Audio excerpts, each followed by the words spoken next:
नमस्कार दर्शकों, four sides TV के हिंदी बुलेटिन में मैं आशुतोष आपका स्वागत करता हूं। आज हम आपको बड़ी खबरों से रूबरू करवाएंगे। वो खबर चाहे राजनीति की हो, स्पोर्ट्स की हो, अंतरराष्ट्रीय खबर हो, फिल्मी खबर हो, हर बड़ी खबर की जानकारी आपको दी जाएगी। तो दर्शकों, आज फिर से तैयार हो जाइए।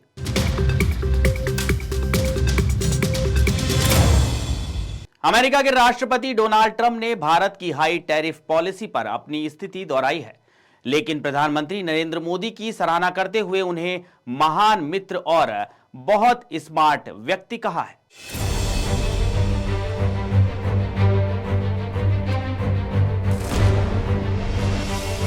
व्हाइट हाउस में पत्रकारों से बातचीत करते हुए ट्रंप ने विश्वास व्यक्त किया कि दोनों देशों के बीच चल रही व्यापार वार्ताएं सकारात्मक परिणाम लाएंगी। हालांकि उनकी प्रशासन की ओर से भारतीय वस्तुओं पर रेसिप्रोकल टैरिफ लगाने का दबाव बना हुआ है। राष्ट्रपति डोनाल्ड ट्रंप ने कहा, प्रधानमंत्री मोदी हाल ही में यहां आए थे और हम हमेशा बहुत अच्छे दोस्त रहे हैं। भारत दुनिया के सबसे उच्च टैरिफ लगाने वाले देशों में से एक है। वो बहुत स्मार्ट हैं। उन्होंने कहा कि वो बहुत स्मार्ट व्यक्ति हैं और मेरे अच्छे मित्र हैं। हमने बहुत अच्छे विचार विमर्श किए। मुझे लगता है कि भारत और हमारे देश के बीच ये बहुत अच्छा परिणाम देगा और मैं कहना चाहता हूँ कि आपके पास एक महान प्रधानमंत्री हैं। बता दें कि ट्रंप का ये बयान ऐसे समय में आया है जब व्यापारिक तनाव बढ़ रहे हैं और अमेरिका उन देशों पर टैरिफ लगाने की तैयारी कर रहा है जिनमें भारत भी शामिल है। ट्रंप ने बार बार भारत की व्यापार नीतियों की आलोचना की है। पहले भारत को टैरिफ किंग और उसके आयात शुल्कों को बहुत अनुचित और मजबूत बताया था। अमेरिका के राष्ट्रपति डोनाल्ड ट्रंप ने भारत की उच्च टैरिफ नीति पर अपनी स्थिति दोहराई है, जबकि प्रधानमंत्री नरेंद्र मोदी की सराहना करते हुए उन्हें महान मित्र और बहुत स्मार्ट व्यक्ति कहा। व्हाइट हाउस में पत्रकारों से बातचीत करते हुए ट्रंप ने विश्वास व्यक्त किया कि दोनों देशों के बीच चल रही व्यापार वार्ताएं सकारात्मक परिणाम लाएंगी। इसके बावजूद उनकी प्रशासन की ओर से भारतीय वस्तुओं पर प्रत्यावर्तक टैरिफ लगाने का दबाव बना हुआ है।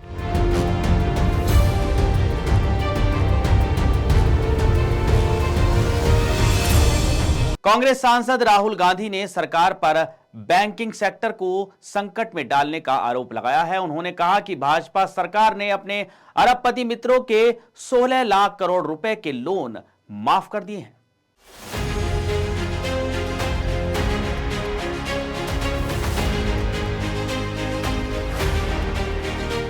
राहुल गांधी ने बताया कि सरकार के नियमों के गलत मैनेजमेंट के साथ साथ भाई भतीजावाद ने भारत के बैंकिंग क्षेत्र को संकट में डाल दिया है। राहुल गांधी ने कहा कि इसका बोझ पूरी तरह से जूनियर कर्मचारियों पर पड़ता है। उन्हें काम को लेकर तनाव और मुश्किलें झेलनी पड़ती हैं। राहुल गांधी ने कहा कि ICICI बैंक के 782 पूर्व कर्मचारियों की ओर से एक प्रतिनिधि मंडल ने संसद में मुझसे मुलाकात की। उनकी बातों में उनकी मुश्किलें मुझे साफ तौर पर दिखाई दे रही थी। वर्कप्लेस पर उत्पीड़न, जबरन ट्रांसफर, NPA उल्लंघनकर्ताओं को गलत तरीके से लोन देने का खुलासा करने के लिए परेशान किया जाना और उचित प्रक्रिया के बिना बर्खास्तगी भी की गई। 2 मामलों में सुसाइड भी किया गया। भाजपा सरकार के आर्थिक कुप्रबंधन की मानवीय कीमत चुकानी पड़ रही है। ये बहुत ही चिंता का विषय है जो देश भर के हजारों ईमानदार कर्मचारियों को प्रभावित करता है। कांग्रेस पार्टी इन कामकाजी वर्ग के पेशेवरों के लिए न्याय की लड़ाई लड़ने और वर्क प्लेस पर इस तरह के उत्पीड़न और शोषण को खत्म करने के लिए इस मुद्दे को पूरी गंभीरता से उठाएगी। भारतीय राष्ट्रीय कांग्रेस के अध्यक्ष मल्लिकार्जुन खड़गे ने कहा कि दुर्भाग्य से मोदी सरकार ने हमारे बैंकों को कलेक्शन एजेंट बना दिया है। इस वजह से ATM से पैसे निकालने का शुल्क महंगा होगा। मोदी सरकार ने 2018 से 2024 के बीच बचत खातों और जन धन खातों से न्यूनतम शेष राशि न रखने के कारण कम से कम 43,500 करोड़ रुपए निकाले हैं। I was associate vice president fraud control unit in ICICI। तो मैंने जो है संदीप बख्शी, चंदा कोचर के करीब 1000 करोड़ का गवर्नमेंट पॉलिसीज में फ्रॉड एक्सपोज किया था। It was covered by news media and all. तो मेरे को जो है बस बुलाया और बोला कि भाई you spoke to media, terminated without giving any other grounds, without following the principle of natural justice. वो अपने ही rules So they have a fraud department in the bank itself, yes sir, and that department went and found this stuff. Yes yes, and whistleblower control, whistleblower Quite impressive guy you are. Sir, I mean, my conscience doesn't allow me not to act against the management, and they were involved totally. Yeah, and I knew the consequences that I'll be facing, but I did not care about the consequences. I followed what was right. मुझे क्या करना? To raise voice of these people, sir, our voice, because we feel that yes, bank can ask us to leave, but then they have to follow the due process. They are not following the law of the land. They have set their own rules and regulations. Like if someone has not greeted Sandeep Bakshi, then maybe tomorrow he will get Personal likes and dislikes. yes. Like a Exactly, sir. fiefdom. Yes. Raja type. Raja type sir, तानाशाह type sir. ये उसने नमस्ते नहीं किया, चल भाई कल से मत आना। I believe this is a problem in the whole banking system. Why is it a problem in the banking system? Why is this happening? Sir, actually pressure for profitability. At all costs. Yeah, the profitability, and second thing is NPAs are increasing. There are two kind of customers, corporate and secondary retail. Corporate customers take big loan. Okay, so risk is big. I am funding a customer who is asking for 10 crore. And on the other side, I am distributing 10 lakhs, 5 lakhs loan to retail customers. Risk is distributed. If a customer of 10 crore loan is defaulting, then how I will recover? This will be a big issue. It will be, and retail customer can't default. There are recovery agencies to recover. Legal procedure. So ultimately, how NPS impact employees are suffering. So you're saying that concentration of finance in the country is making your life miserable. Yes, exactly. Crony capitalism is destroying you also. Yeah. Very interesting. मैं bank में यहाँ पे 8 साल से loans की recovery देखता था sir, पूरे NCR दिल्ली की। RNR का अवार्ड मिला 2019 में। 8 साल से सब अच्छा चल रहा था। सिस्टम में रिकवरी के नाम पे फाइनेंशियल मैनिपुलेशन करते थे सीट ओपनली। रॉन्ग फंडिंग किया इन्होंने NPA अकाउंट को। जब हमने रॉन्ग फंडिंग किया, रिकवरी के लिए कस्टमर के पास गए, बोलते 70% प्रिंसिपल को वेव ऑफ करके क्लोज करो, इसको खत्म करो। मैंने सिंपल रेज किया सर, 2014 में फंडिंग किया दैट लोन और गोज टू NPA इन 2016 में ऑल लोन्स को अवॉइड करके पहला आउटस्टैंडिंग एज इट इज खड़ा, डिफॉल्ट है। 16 में अगेन सेम कस्टमर को 15 लोन अकाउंट फंडिंग किए। फिर हमने बोला कि अगर 2016 में NPA अकाउंट को फंडिंग किया, RBI की गाइडलाइन तो ऐसे नहीं बोलती है, क्या आपने उनको बताया RBI को? कोई जवाब नहीं सर। हम बराबर मेल लिखते रहे। इमीडिएटली विदिन 14 डेज मेरे को डिमोट किया, मेरे को ट्रांसफर किए कि ट्रांसफर 15 दिन बाद से इफेक्टिव था, लेकिन मेल आ जाया अगले दिन ID ब्लॉक। आप जैसे कितने लोग होंगे ICICI बैंक में? 800 की लिस्ट ऑफिशियल लिस्ट में मिला है RTI में। इनकी लिस्ट आपके पास है? Yes, sir. इनके नंबर्स हैं, कॉन्टैक्ट है? नंबर बैंक ने प्रोवाइड नहीं किया। सारी इंफॉर्मेशन है। बैंक सारा किस ग्रेड पे थे, कहाँ पे काम करते थे, थोड़ा लाइव भैया को दे दो। जैसे they are controlling all the levers of the government, जैसे रिटायर्ड IAS IPS या फिर जो लेबर वाले डिपार्टमेंट के, ये सब उनके पास काम करते हैं रिटेनरशिप पे। रिटायर होने के बाद उनका मेन काम ये होता है कि ऐसे जब हम लोग वो करें कोई केस, तो बैंक के इंटरेस्ट को प्रोटेक्ट करें, इसलिए वो डरते नहीं है सर। आप लेबर जाओगे तो कोई ना कोई जो रिटायर्ड बंदा जो लेबर से आया हुआ है उनके पास वो जाके इन्फ्लुएंस कर देगा। They influence each and every channel that govern the bank. Channel media हम संपर्क कर रहे हैं कि हमारी बात को आवाज उठाओ। इतने लोग डेली नहीं उठा ले रहे। एक मीडिया को हम लोग 15 दिन फॉलो किए, सारा डिटेल लिया, प्रूफ लिया, एविडेंस लिया। नहीं होगा। उसके बाद मीडिया का तो मेरा एक्सपीरियंस।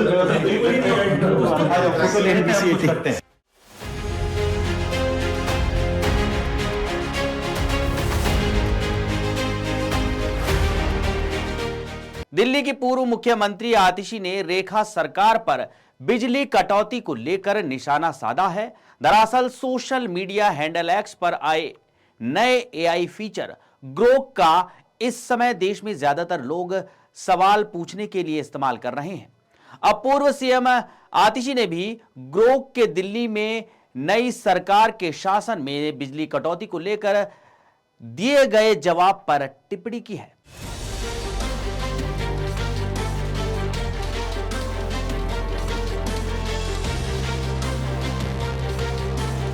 दिल्ली में बिजली कटौती पर ग्रोक का जवाब मिलने के बाद आतिशी ने कहा, मजा आ रहा, मैं नहीं ग्रोक कह रहा है। दरअसल एक्स के AI फीचर से एक यूजर ने सवाल पूछा कि ग्रोक क्या आतिशी के मुख्यमंत्री पद पर रहते हुए दिल्ली में कभी पावर कट नहीं लगे थे। अब इसी सवाल के जवाब में ग्रोक ने आतिशी के हक में जवाब दे दिया है, जिस पर आतिशी ने रेखा सरकार को निशाना बनाया है। आतिशी के मुख्यमंत्री काल में दिल्ली में कोई बड़े पावर कट की रिपोर्ट नहीं मिली।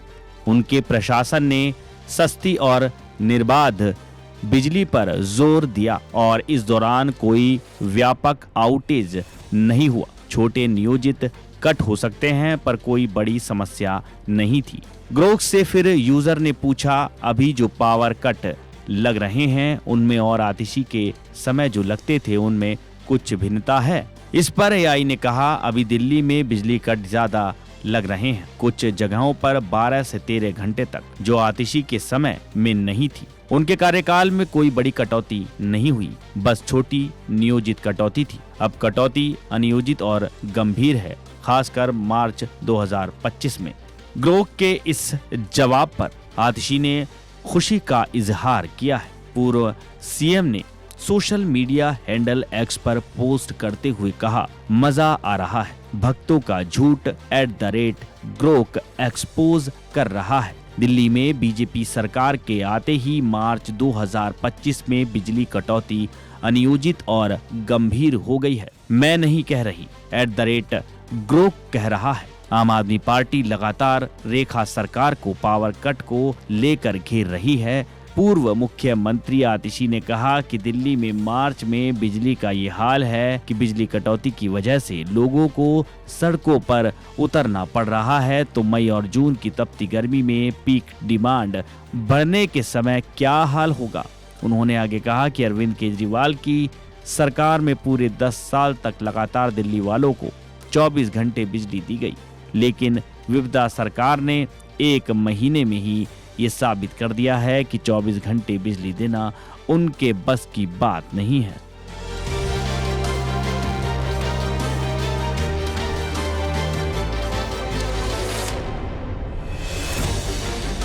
Stand up comedian Kunal Kamra द्वारा महाराष्ट्र के डिप्टी सीएम एकनाथ शिंदे पर की गई कथित टिप्पणी करने पर उनके दफ्तर में तोड़फोड़ की गई। वहीं अब इस पर AIMIM के प्रमुख असदुद्दीन ओवैसी का बयान सामने आया है और उन्होंने क्या कुछ कहा है, आइए जानते हैं।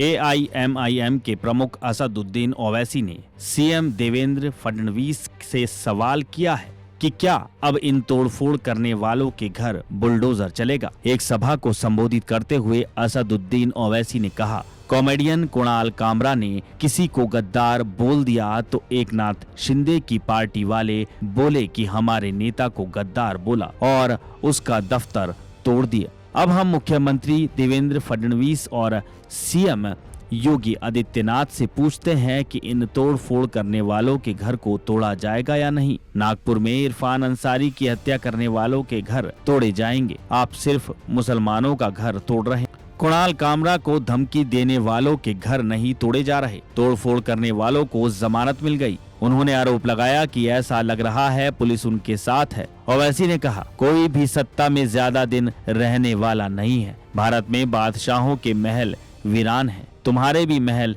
वीरान होंगे। अगर तुम सोच रहे हो कि हम झुक जाएंगे तो याद रखो कि हम सिर्फ अल्लाह के आगे झुकते हैं, वक्त के यजीदियों और फिरौन के आगे नहीं।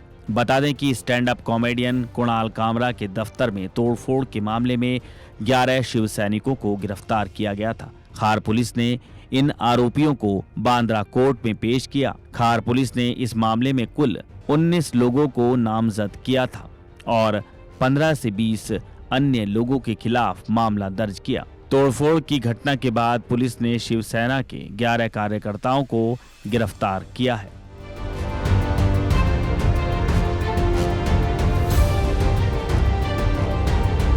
बांग्लादेश की अंतरिम सरकार ने चीन से अपने देश के जल प्रबंधन और नदी तंत्र को व्यवस्थित करने के लिए 50 वर्षीय मास्टर प्लान तैयार करने का अनुरोध किया है।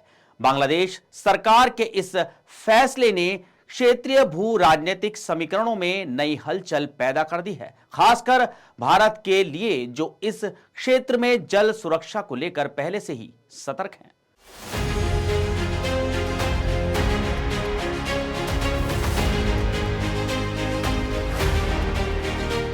ब्रह्मपुत्र नदी जो तिब्बत, भारत और बांग्लादेश से होकर गुजरती है, लंबे समय से चीन की जल परियोजनाओं का केंद्र रही है। हाल के सालों में चीन ने ब्रह्मपुत्र नदी पर बड़े पैमाने पर जल विद्युत और जल संसाधन परियोजना शुरू की है, जिससे भारत और बांग्लादेश दोनों के लिए चिंता बढ़ गई है। भारत विशेष रूप से इस बात को लेकर चिंतित है कि चीन द्वारा ब्रह्मपुत्र पर बनाए जा रहे बांध और जल विद्युत परियोजनाएं भारत के पूर्वोत्तर राज्यों में जल प्रवाह और पर्यावरणीय संतुलन को प्रभावित कर सकती है। भारत द्वारा नियंत्रित जल प्रवाह बांग्लादेश तक पहुंचने से पहले भारत के असम और अरुणाचल प्रदेश जैसे राज्यों पर प्रभाव डाल सकता है। बांग्लादेश ने चीन से जो 50 वर्षीय जल प्रबंधन मास्टर प्लान मांगा है, वो भारत के लिए राजनीतिक चिंता का विषय बन सकता है। चीन पहले से ही बांग्लादेश में कई इंफ्रास्ट्रक्चर और जल परियोजनाओं में निवेश कर रहा है,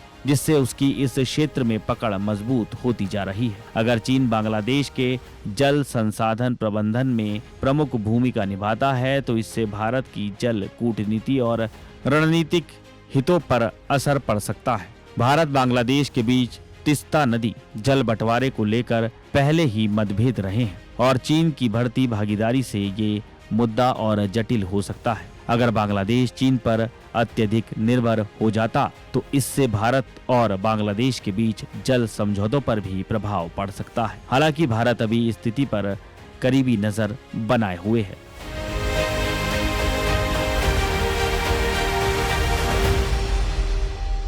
दिशा सालियान की मौत मामले में मुंबई पुलिस की क्लोजर रिपोर्ट में बड़ा खुलासा हुआ है। पुलिस ने दिशा की मौत को सुसाइड बताया है और इसके पीछे के कारण का जिक्र किया है।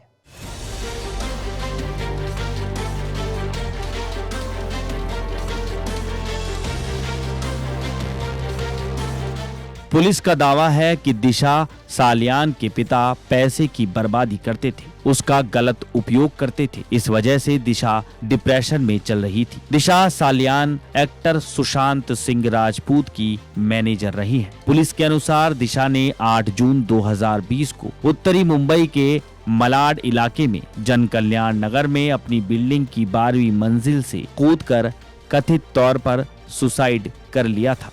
मालवनी पुलिस ने घटना की जांच की। उसके बाद पुलिस ने 4 फरवरी 2021 को अपने वरिष्ठ अधिकारियों को क्लोजर रिपोर्ट सौंपी। इस रिपोर्ट में पुलिस ने दावा किया कि दिशा अपने पिता द्वारा उसके पैसे के दुरुपयोग समेत विभिन्न कारणों से डिप्रेशन से जूझ रही थी। एक अधिकारी ने शुक्रवार को बताया कि जांच के हिस्से के रूप में मालवनी पुलिस ने दिशा के दोस्तों और कुछ गवाहों के बयान दर्ज किए। इस दौरान ये पता चला कि दिशा अपने कुछ असफल प्रोजेक्ट और दोस्तों के साथ गलतफहमी से परेशान थी। इसके साथ ही अपने पिता द्वारा उसके पैसे के दुरुपयोग के कारण भी डिप्रेशन में चल रही थी। पुलिस ने उन एक्टर्स के बयान दर्ज भी किए हैं जिनसे दिशा सालियान अपनी कंपनी की ओर से कम्युनिकेशन कर रही थी। बताते चलें कि मामला राजनीतिक दलों के बीच तीखी नोकझोंक में उलझने के बाद मुंबई पुलिस ने एक विशेष जांच दल का गठन किया है।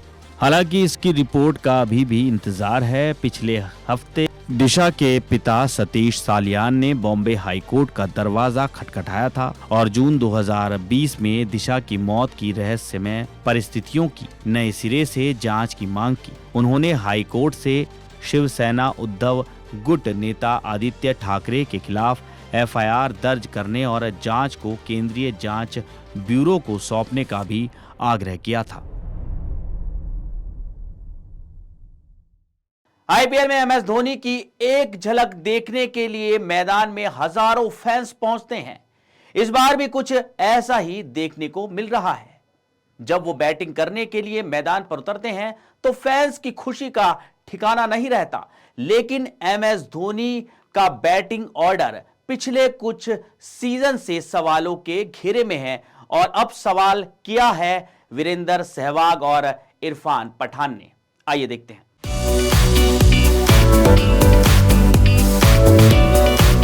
धोनी काफी नीचे बल्लेबाजी करने उतरते हैं और आखिरी के ओवर में ही क्रीज पर आते हैं। आरसीबी के खिलाफ खेले गए मैच में भी कुछ ऐसा ही देखने को मिला जो फैंस को बिल्कुल भी पसंद नहीं आया। फैंस के अलावा कई पूर्व क्रिकेटर ने भी इस पर सवाल उठाए, जिसमें भारत के पूर्व ओपनर वीरेंद्र सहवाग भी शामिल हैं।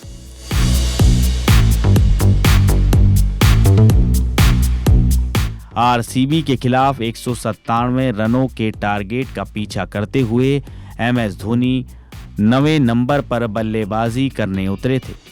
चौंकाने वाली बात यह रही कि आर अश्विन को उनसे पहले बल्लेबाजी के लिए भेजा गया।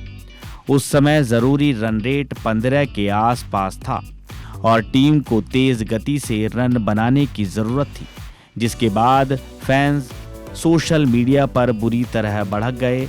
सभी का मानना था कि धोनी को जल्दी बल्लेबाजी करने आना था। ऐसे में जब एक शो में वीरेंद्र सहवाग से धोनी के बैटिंग ऑर्डर पर सवाल पूछा गया तो उन्होंने तंज कसते हुए जवाब दिया।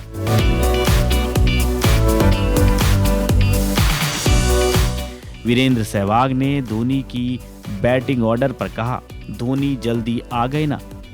जब वो आए तो 16 ओवर हो गए थे। आमतौर पर वो 19वें या 20वें ओवर में आते हैं।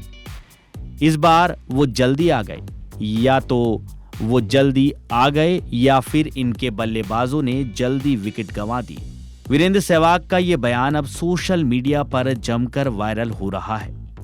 वीरेंद्र सहवाग के अलावा भारत के पूर्व क्रिकेटर इरफान पठान भी धोनी के इस फैसले से नाखुश दिखे। इरफान ने अपने ऑफिशियल एक्स अकाउंट पर लिखा, मैं कभी धोनी के नंबर 9 पर बल्लेबाजी करने के फेवर में नहीं होऊंगा। ये टीम के लिए सही नहीं है। बता दें कि धोनी ने इस मैच में 9वें नंबर पर बल्लेबाजी करते हुए 16 गेंदों में 187.50 की स्ट्राइक रेट से नाबाद 30 रन बनाए, जिसमें 3 चौके और 2 छक्के शामिल रहे। ऐसे में अगर धोनी बैटिंग ऑर्डर में ऊपर आकर खेलते तो नतीजा कुछ और भी हो सकता था।